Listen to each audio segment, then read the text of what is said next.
La biodiversité, on en parle aussi avec cette mise en garde. Attention, si vous voulez tondre ou débroussailler ce week-end, des animaux peuvent être blessés ou même tués. Dans la Vienne, il existe un centre de soins pour la faune sauvage et c'est près de Châtellerault. L'infirmerie est pleine avec notamment des hérissons. Voyez le reportage et les conseils aussi d'Antoine Morel et de Thomas Chapuzot. Voilà les dégâts de la débroussailleuse. Ce hérisson mâle est un miraculé. Le jardinier, auteur involontaire des blessures, l'a confié au refuge. En débroussaillant, en nettoyant à fond les jardins, à cette saison-là, c'est très dangereux. Les coupables, les voici, ces engins tranchants en tout genre. Des armes parfois fatales aux animaux et à leurs petits. Dans le centre de soins de la faune sauvage Poitevine, Lydia Bourdeau s'occupe en ce moment d'une cinquantaine de hérissons, dont plusieurs orphelins. Vous avez des bébés hérissons qui ont 5 jours. Ça fait 3 jours qu'ils sont ici.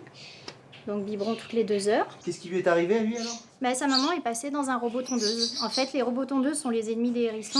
Alors surtout quand elles véhiculent la nuit, en fait, puisque c'est le moment où les hérissons partent en chasse. Donc si on pouvait les mettre que la journée, ça serait bien. Pour éviter justement de broyer au moment les mamans hérissons et de laisser des orphelins. Le printemps, une période où le mieux est sans doute de ne rien faire. L'agglomération de Grand Poitiers, par exemple, laisse la débroussailleuse au garage.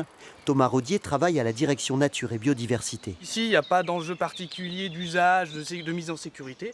Donc du coup, la biodiversité est préservée.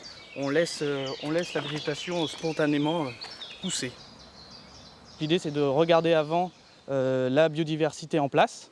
Et cette biodiversité en place, en fonction d'eux, adapter ces méthodes d'intervention. Des gestes anodins, comme couper un arbre, engendrent parfois des drames familiaux.